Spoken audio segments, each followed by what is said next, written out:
Knowing we couldn't stay in Vegas much longer, we decided to hit the strip again around 10 o'clock in the morning after breakfast. Great idea, we took the bus. Not a great idea. The actual strip itself was half closed, one side completely due to F1 and getting ready for the big race in November. As you can see on here in green, the initial track paving was from April 9 to May 19, and then they're coming back again in July from the 23rd to the 28th. Because of all this madness, we spent an extra 2 hours on the bus going to and from Fremont Street. Don't use them. Looks very different when it's not lit up. This is just, we're going back down to Fremont Street now, which is north of the strip, of downtown, the original.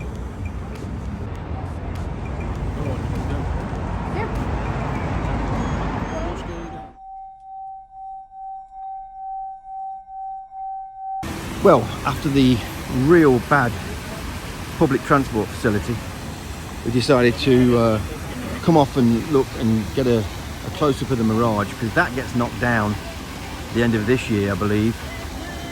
And been bought out by the Hard Rock group, and there's going to be a big guitar in its place. So we are now at the Venetian. On the other side of the hotel where the gondolas go through.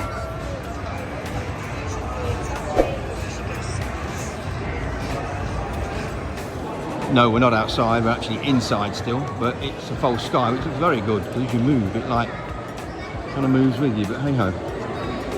So this is in the Venetian. Ladies in front, no surprise there. And there's the gondolas.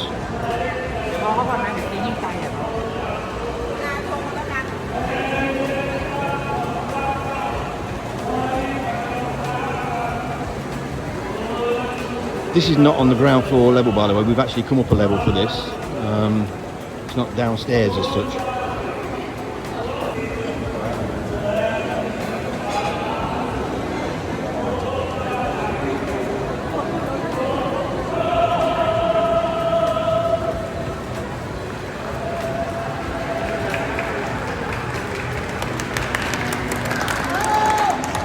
One of the things in Vegas as well is eating out. It can be expensive, but in here in the Venetian, they have got Chipotle, they've got Panda Express, got Life Pizza, they have Fire Brazil.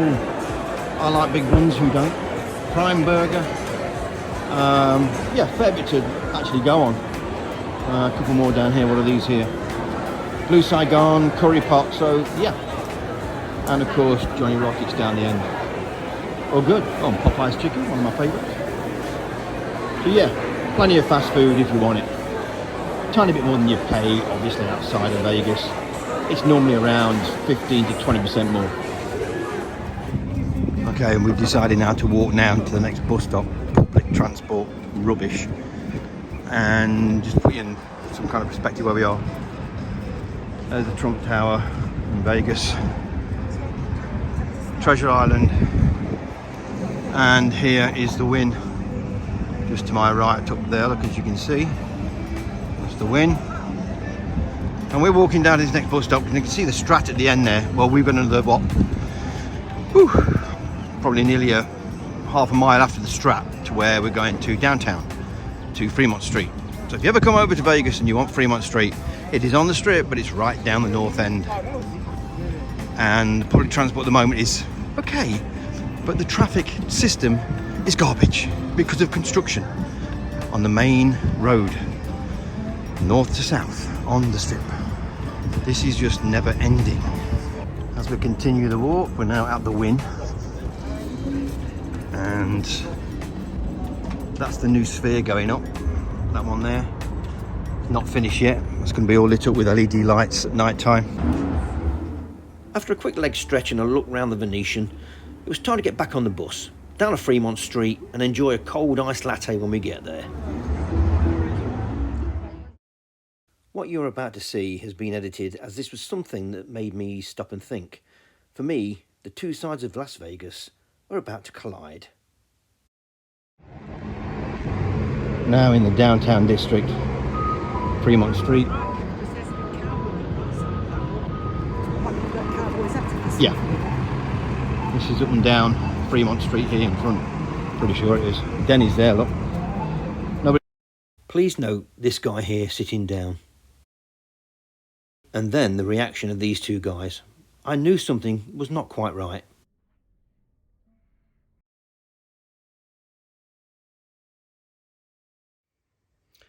I shut the camera off out of pure respect for what I was about to see.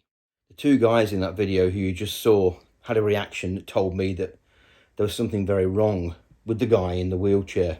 I sit here today and still have thoughts about that guy and his face and the way he passed. And yes, this is the story.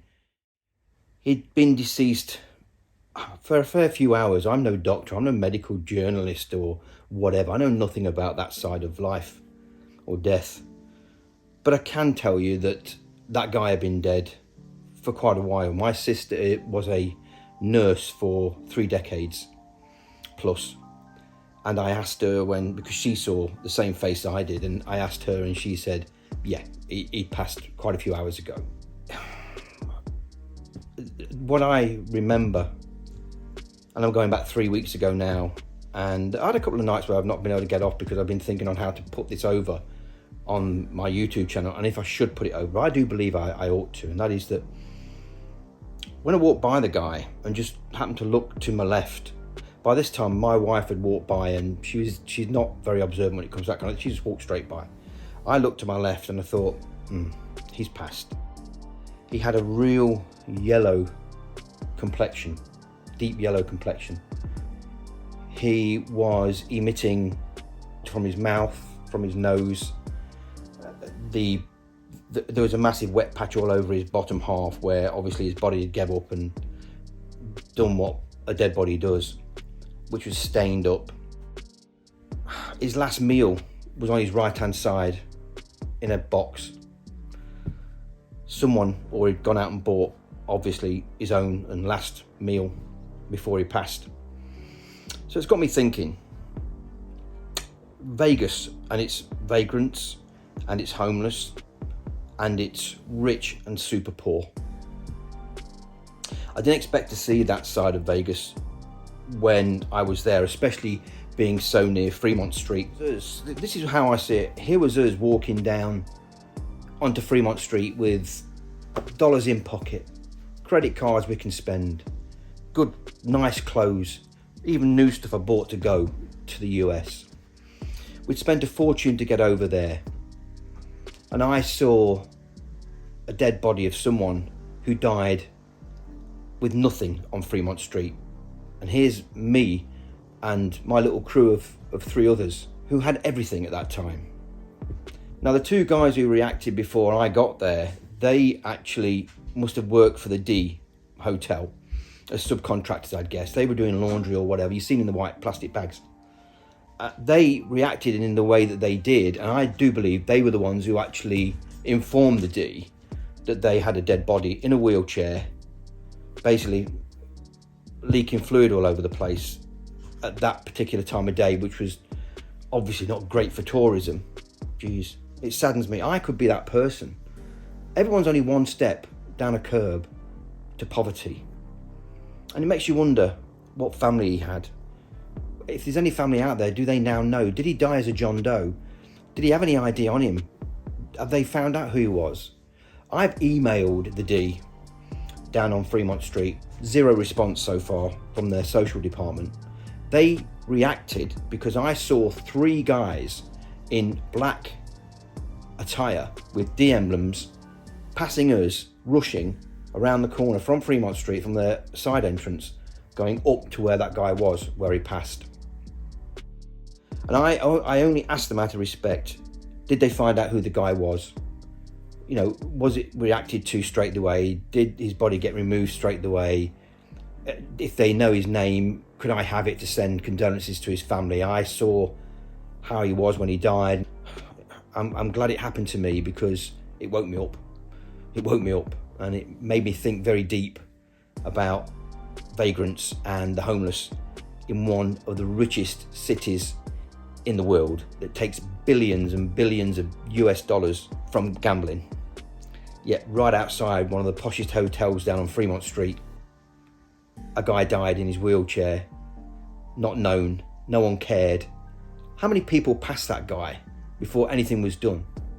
Did I react in the right way? If it played on my mind all day that, you know, is he still there in his wheelchair, rotting away? But hopefully it was all sorted. And let's hope I get a reaction from the D as well. So if you're watching this, answer me back. You've got me email. Anyway, I'm going to move on. I've said my bit about it.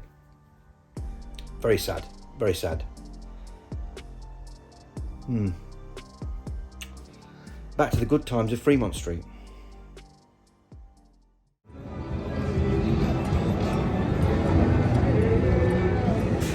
This is the more famous bit of downtown. Very noisy.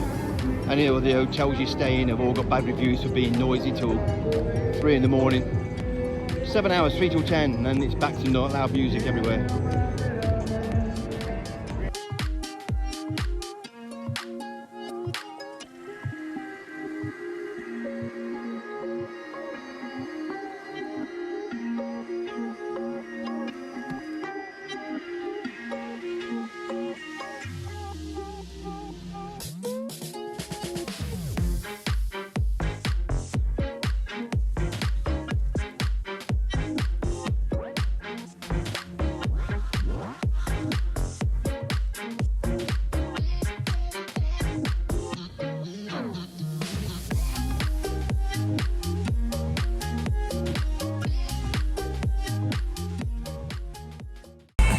I've no idea what the Dodge Ram's all about. Some form of advert, I guess, for Dodge.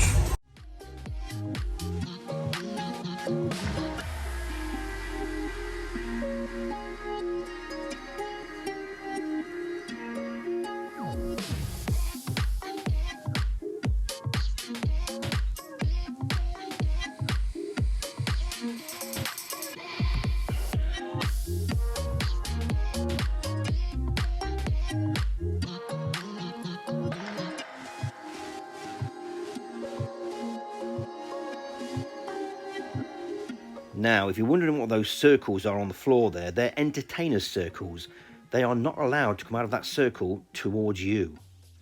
If you do approach them, expect to pay them something for their services of a photo, etc.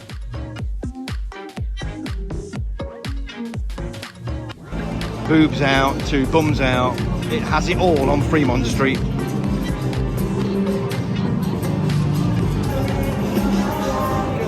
The iconic Golden Nugget, very old part of Vegas now. But without that starting off, it wouldn't be what it is today. Yeah, Ambinians. More girls with nothing on. Yeah, there is that.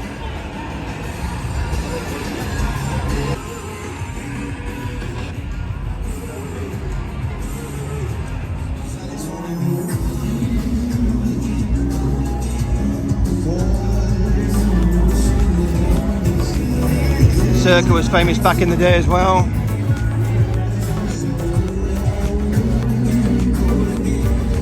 It's the other side of the Golden Nugget there.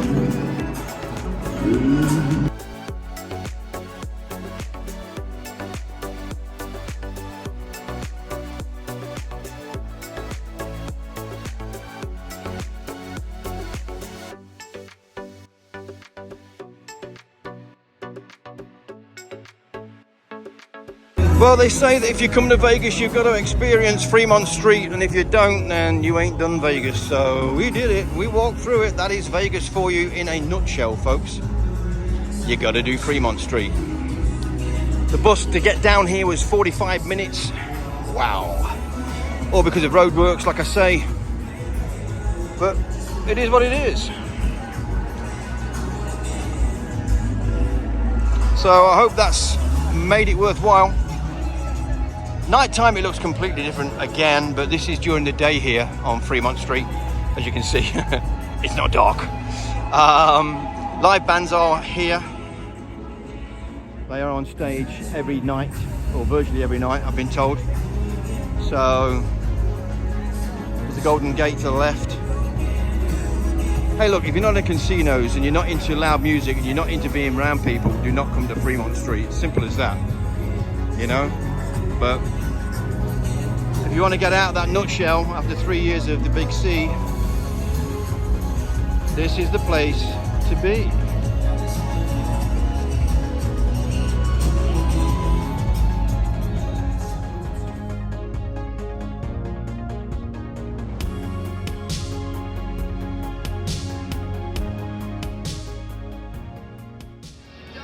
Now leaving Las Vegas for Kingman, 1 3/4 hours drive, 90 something miles.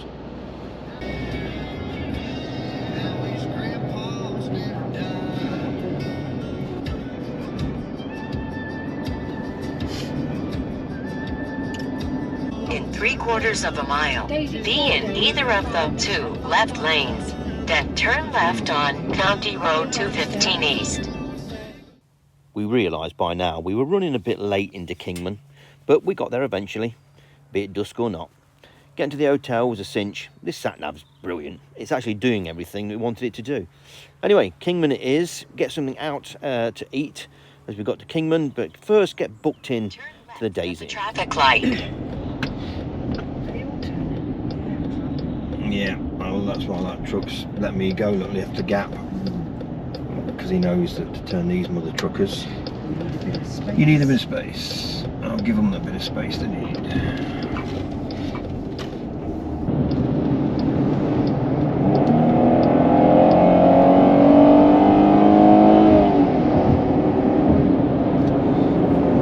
In 3.5 miles, take exit 53 on the right to Arizona 66 East.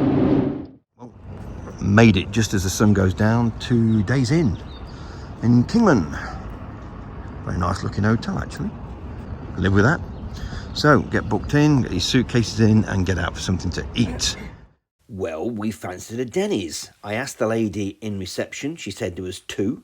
Yeah, 2. Oh, I don't know why. Right next to each other on Route 66. So we went to the one near McDonald's. She said it was the best one. Oh, and by the way, when you're there, try this crazy spicy skillet. Well, I will say good morning because it is now 72 degrees at 8 AM. Today is going to be the hottest day on record for this time of year, at 90 degrees down in Tucson and around 88 up here in Kingman, which is a bit higher up and a bit more northern. So, time for the room check.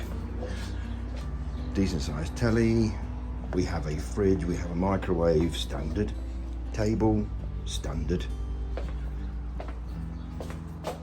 Good morning. The normal thing, this is quite small, you get a towel down here to have a shower, you can't shut the door so you've got to get in there first. And the water, very poor this morning, just off cold, lukewarm, no better than, bit ropey in here, not the best room I've had, but hey ho, the towels are actually soft. Softest towels I've had, which is a bit weird, but hey ho. Again, 2 very large beds, more than queens. Now breakfast was a bit of a letdown. You had a coffee, you got some kind of fruit juice thing, and then you got a muffin, and you got a little tiny water. That's your breakfast. No cereals, no juices that you can get fresh like orange juice or anything. But hey, it's a budget days hotel, so I wasn't expecting much more. So there you go. That's the room. This is in Kingman on Route 66. And the road that you see is part of Route 66. So sometimes when you come to these places, don't expect the world. Not seen this for many years. Amateur at it, come on. Come on. So many bugs, we've killed so many insects along the way. Look, it's loaded. So, incredible prices here for gas on these old pumps, real good. Typical on Route, very first one should I say, on Route 66 I've seen. The old style pumps where you have to push the lever up to make them work, and real good price. US gallon, just down the road, opposite that 6 you can see there. Okay, there is a gas station, $4.89. Something very, very wrong I was going to fill up, but Sis said no, let's go back to that old gas station, and we did, and we're here, and we've done it, and we've saved about $6. But yeah, so if you're ever in Kingman and you want fuel, come and fuel up here.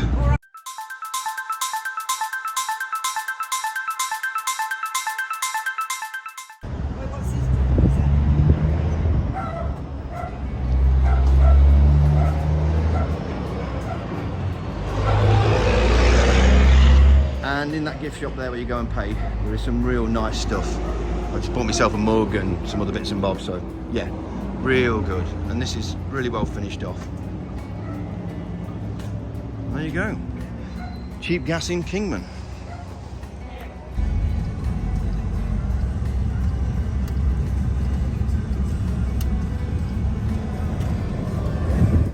Mark here in a minute.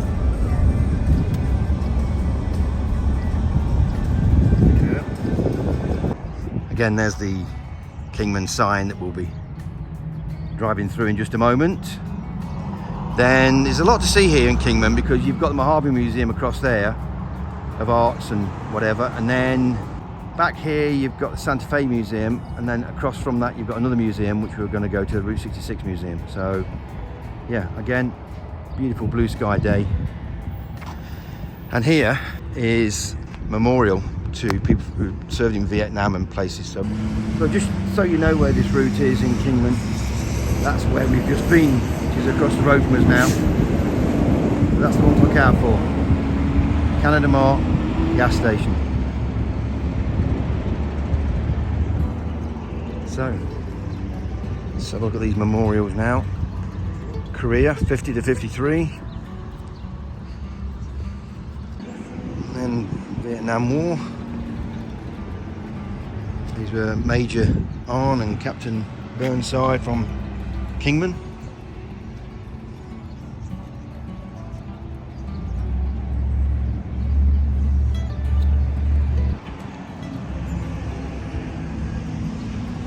Ongoing, or Afghanistan ongoing, War of Terror ongoing.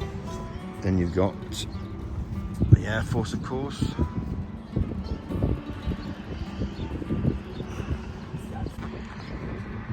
Navy, Merchant Marines, United States Coast Guard, Navy Marines. Here's something we nearly all forgot about. This was the Arizona 66 All-American Road Passport. The idea of this is that you get stamps every time you go to visit a place. It's totally free for the stamp. You just pay less than a couple of bucks for this little tiny book, which is great because it has got a lot of information in it as well. So we used it, but we were a bit late getting it. But we got some stamps. We didn't miss too many in Arizona. Next thing, pressed pennies. There's these machines all over the place. Keep your shiny pennies, get them pressed. Great memento. Okay, just down the road from the Kingman sign, we've come across this old baby, 3759 Kingman. It's huge. Let me just step back on this a bit, you can see it more. So I've walked around the front and then to the back. Excuse me if I'm wobbling a bit, I've not got my handheld today. Not brought it with me.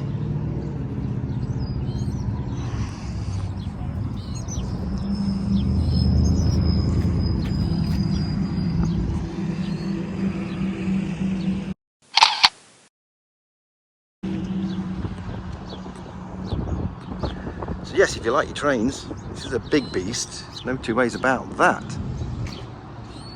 Huge. Doc!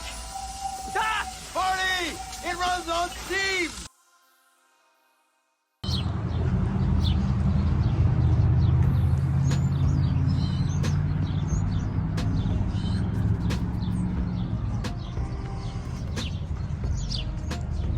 So what I'll do, now I'm on my own, I'll have a walk up.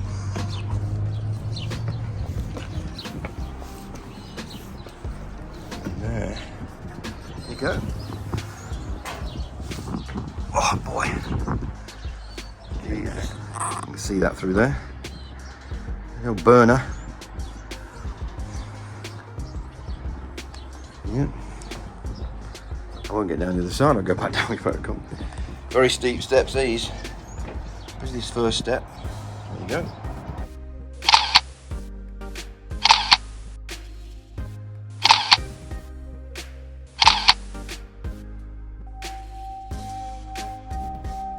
quiet. There's a big K on the mountain. Go here and you're flying through. Badass, Gary. Oh boy. Classic Thunderbird. It says open, so it's closed at the minute.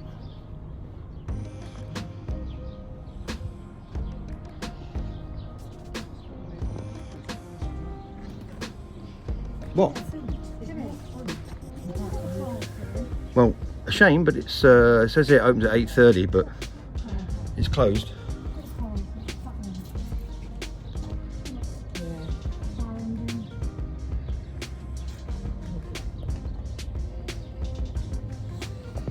It's one of my favourite cars from way back when, the Ford Thunderbird.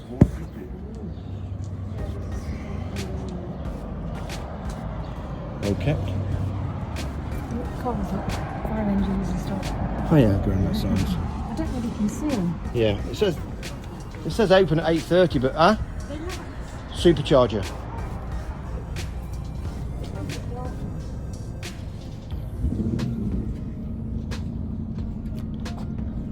Yeah, can't. Oh yeah. Yeah.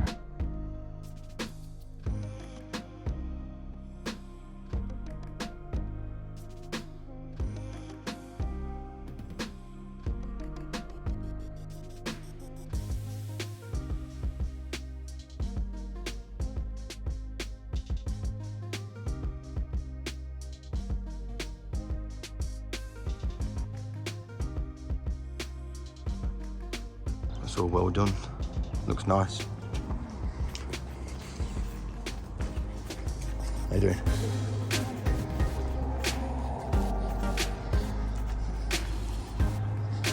Some old gear down here.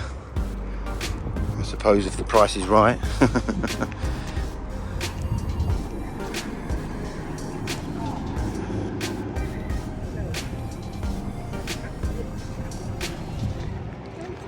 Huh? Pixel cars though. Well, that's that's where they got all the. Yeah, I think it was. Yeah. I'm not sure if it's where it's here. Cheyenne 20. Yeah, some good old stuff here.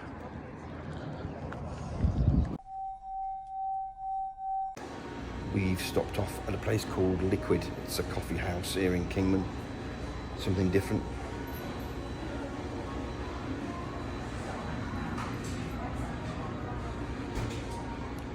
Instead of a cold beer, cold latte.